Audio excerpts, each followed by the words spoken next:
Hey guys, welcome back to our kitchen. I'm Chris and this is my lovely wife Jo. This is the day the Lord has made. We will rejoice and be glad in it. Amen. You know, today is the 1st of December, but it already feels a lot like Christmas. And I love this time of the year. I like to listen to Christmas music. But the most important event of this season is the birth of our Lord Jesus Christ, our Savior. And when you think of Christmas, I can just close my eyes and imagine a table full of goodies. Ooh, I'm drooling. Enough of that. Joe. I just love Christmas. Christmas is a time of hope.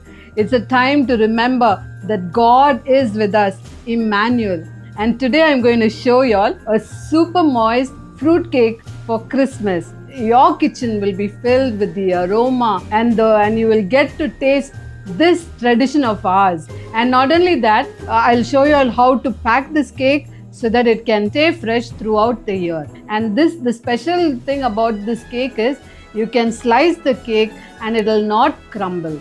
And another thing about the cake is it's so easy. You don't have to soak the fruits. It's a no soak fruit cake. Are you ready to bring the magic of Christmas into your kitchen?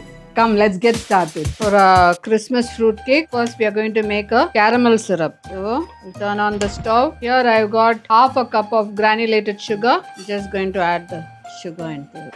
Let it spread nicely and don't use anything to stir now. Let the sugar start becoming brown and then we'll do the next. I'll keep the flame on medium. Caramel syrup is mostly used for giving that rich color in the cake. Rich dark brown color. So let it become brown, the sugar, then we'll see. See, it's becoming nice and dark. If you want it even darker, you have to allow it to caramelize even more. The more you leave it, the more it will become black. Dark brown will do for me. It's better to use a vessel that has got taller edges so that because we'll be pouring hot water into that, it can overflow if the vessel is shallow. And it is not safe to use a shallow vessel. It's always better to use a vessel that is deeper and it has got taller walls. See, the center portion is still got sugar. Now I'm using the spoon because it's already become almost black actually. I like this rich color. Okay, now I'm going to add hot water, boiling hot water. I heated it in the microwave. It was boiling. This is 150 ml of water. So I'm going to go a bit far because I need to be careful. I don't want anything splashing on my face.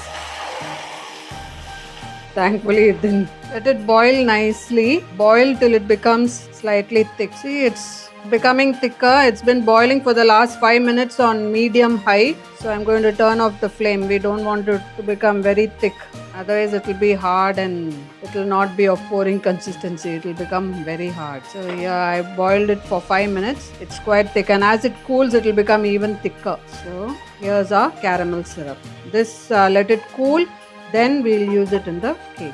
So these are the things I'll be using for a Christmas fruit cake. See here I've got all the fruits and nuts chopped already. This is 100 grams of candied pineapple. This is store-bought candied pineapple. But there's a recipe for this. On our channel I'll share the link for how to make candied pineapple is there and how to make candied orange peel. This is also homemade. This I made at home.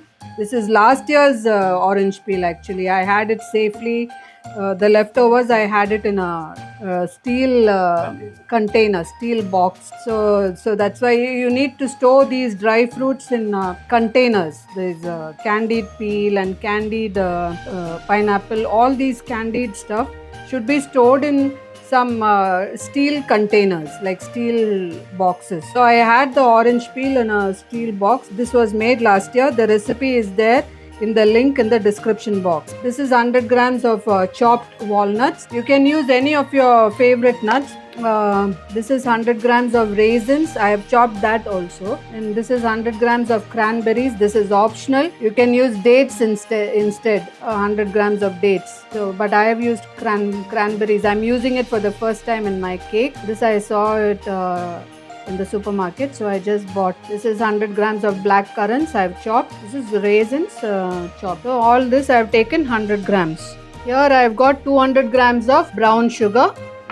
These are the spices I'll be using. This is half a teaspoon of nutmeg I've powdered. This is half a teaspoon of ginger, dry ginger. They call it sont over here. So this is half a teaspoon of that powdered. This is half a teaspoon of mace powdered. This is half a teaspoon of cinnamon powdered. And here I've got 200 grams of butter. 100 grams I've taken. 200 grams. Here I've got half a teaspoon of bicarbonate of soda or soda bicarb or cooking soda, whatever. Here I've got 2 limes.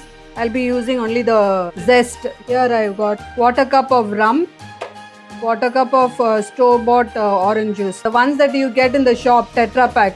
A quarter cup of caramel syrup which I've made. This is a tablespoon of red jam, Kisan jam I bought, mixed fruit jam.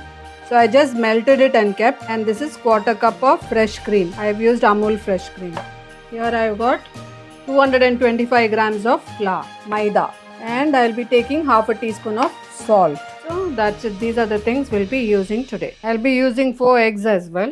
So what I'm going to do now is I'm going to add all the spices and all these powders into the flour. So this is that half a teaspoon of soda bicarb, and nutmeg half teaspoon, mace half teaspoon, cinnamon half teaspoon, ginger powder half teaspoon, and half teaspoon of salt. So I'll just mix everything in this jar itself.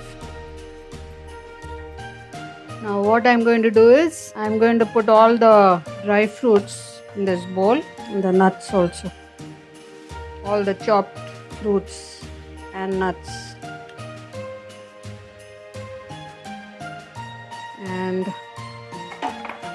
I'll add some of the flour over the fruit. We want the fruits to be coated nicely with the flour. So this flour, coating it with flour will prevent it from sinking down. Just mix it nicely. See that everything is coated with the flour. Let's cream the butter. So I put the 200 grams of butter over here. So let's cream it. It's not necessary you need to have use hand mixer. You can also use a whisk to whisk this. Everything should be at room temperature. Okay, my butter is creamed. So now I'm going to add the brown sugar. This is 200 grams as I said earlier. So add little by little.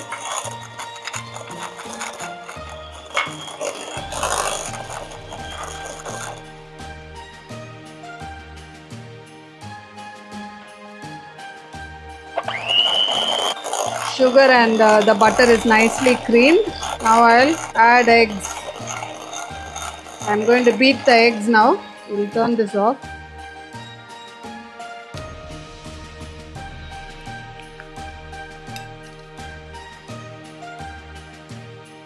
I'm just going to beat the eggs with.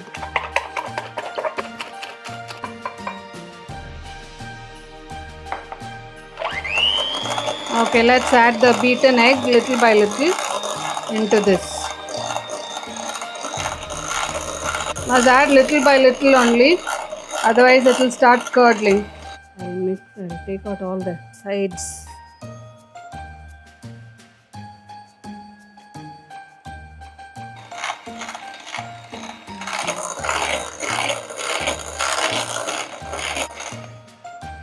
Don't beat too much, otherwise it will start splitting. Okay. So I've added this. Okay, what I'm going to do is I'm going to mix all the liquids that we have. This is that caramel syrup, the rum, the orange juice, and the jam as well. Jam keeps the cake moist, so that's why we add. This is a very old recipe. I think this recipe must be more than 100 years old. It's a very old recipe. Okay, just mixed everything. I'll grate the lemon zest directly into this. Don't add the white. The white, if you put, it will become bitter. Gives a nice flavor.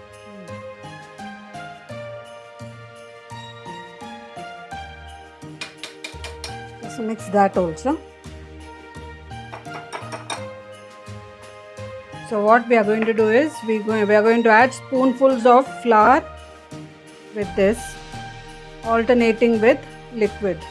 So I put a spoon of this flour, beat it, then add some liquid. Beat it. After adding the liquid, beat. Then add a spoonful of flour.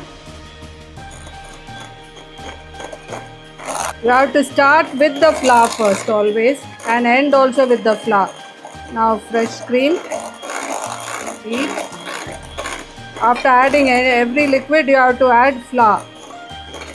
After adding the liquid, beat and then add flour, then beat.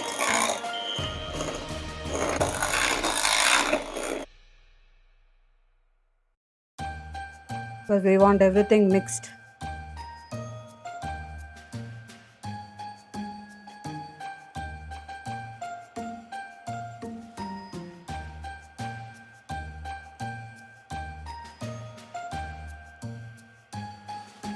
I'm not going to use the beater now because my bowl is full, so I'll use my hand for mixing. I got some flour left. The beginning and the ending should always be with flour. Okay, so this is the last of the flour. We'll mix that also.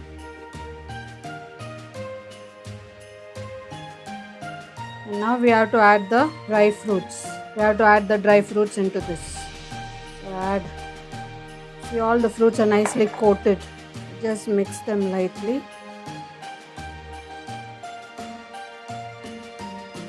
The oven is on now because we always keep the cake in a preheated oven. It's been on for the last 5 minutes now. It should be always preheated for at least 10 minutes. My oven is at 150 degrees Celsius. This cake stays for almost a year. It stays fresh for almost a year. You don't even have to keep it in the fridge. I'll show you how to pack the cake and keep. If you keep it the way I show you all, then it will stay for even a year. And as it stays, it becomes even more tastier. So it's always made in the month of November, so that by December, around Christmas, your cake will be nice and ripe and mature, and it will taste good. It will be very intoxicating, the flavors. The whole house will be filled with the aroma of the plum cake or fruit cake. In India, we call fruit cake as plum cake. Yeah, it's going to smell amazing. So now I'm going to pour this into a prepared cake, and I'll bring the tin now. So first let me put the sides. A little bit of butter I'll put so that the paper also will stick. I've got butter paper all cut. This is an 8-inch cake tin. You get these tins in Crawford Market. You get it online also. First I'll put the sides.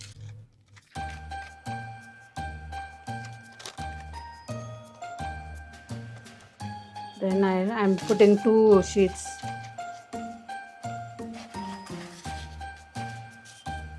Because we don't want the bottom to. I think I'll add some butter here, apply, so that it sticks. I'll take some batter and stick at the side. The batter will hold it. I'll put some butter here also. Actually, it's not required so much, but butter is always, it will make it nice and tasty. Okay, let's put this batter.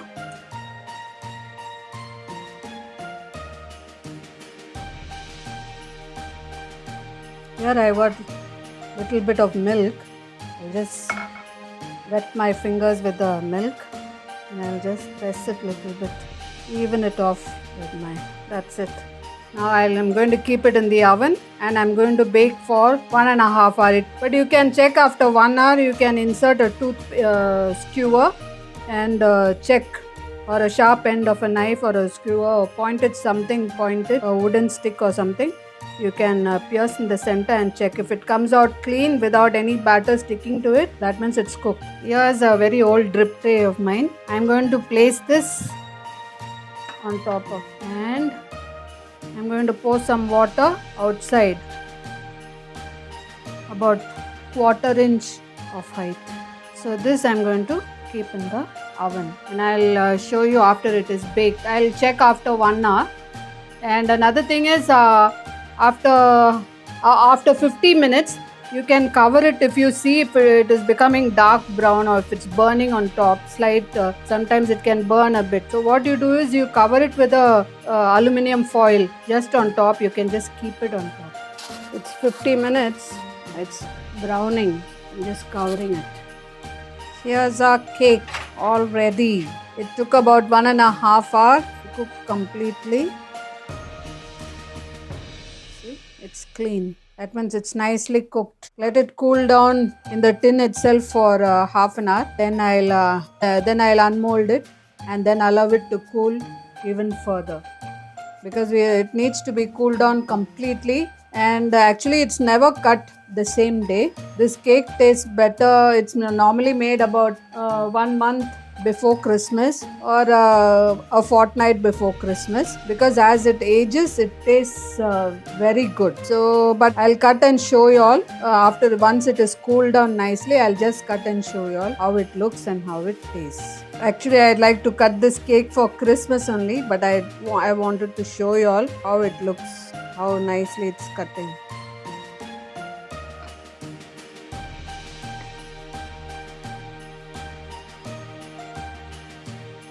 See how beautifully the fruit is well distributed, and it's moist. It's so rich. Yes, filled with goodness. See how soft it is. This cake is such you can slice it. Now let's pack this cake. Here I've got half a cup of rum. I'll just pour this into this bowl. And here I've got a clean muslin cloth. You can take any clean cloth, any white color cloth. I got a muslin cloth, we have it at home. So just dip them so that all that cloth soaks all this thing. And I'm going to place this cake on this cloth. Let's take the cake. See, this is the same cake that I cut. I'm going to keep it here. This is the lining that was there at the side of the cake. I didn't throw. I just kept it because to keep the cake safe, you need to have the lining that in which you bake. Same lining. Leave the lining. And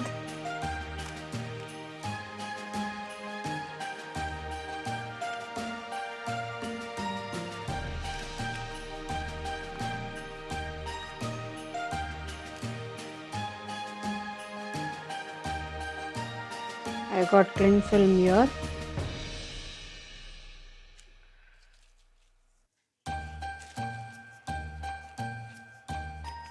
Just wrap it nicely with the cling film, nice and tight. Here this side will be open, so I will put that.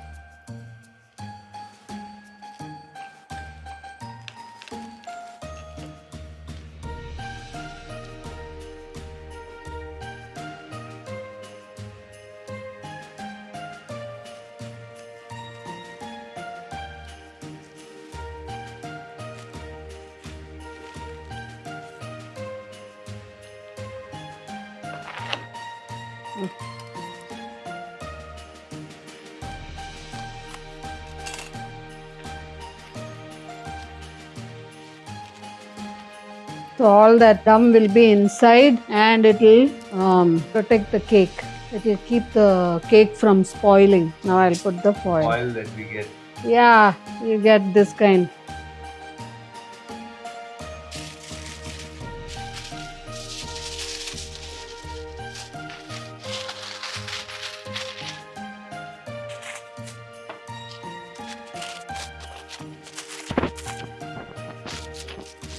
Pack it nicely and keep it in a wooden box or some cool dark place. I got a wooden box, that's why I'm saying wooden box. Keep it in a cool dark place. You don't have to keep it in the fridge. You can keep it in any part of the house. You can keep it in your cupboard. It will stay there. And yeah, and when you want to slice, when you want to cut the cake, take the cake from the box or wherever you have stored the cake, leave it in the fridge for 2 to 3 hours, and then take it out and slice it. You will get nice and thin slice. So if you bake in a rectangular tin or square tin, rectangle or square cake tin, then you will be able to get loaf, cake loaves or cake bars. And it will be easy to slice.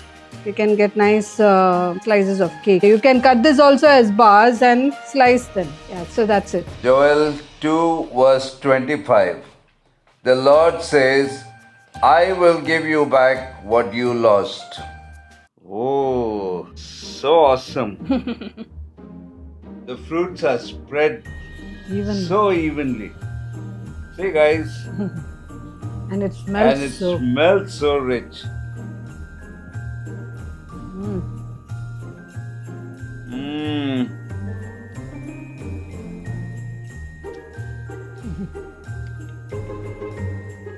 So good. That bite gives me the warmth of Christmas. Can't imagine a Christmas without this cake. It's our tradition at home. Soon it will become a tradition of your family too.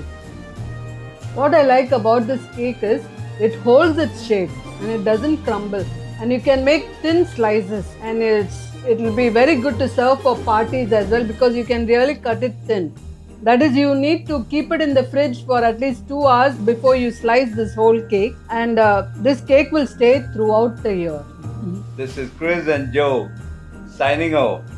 And don't forget to like, share and subscribe to our channel, and always remember that Jesus loves you. Happy baking.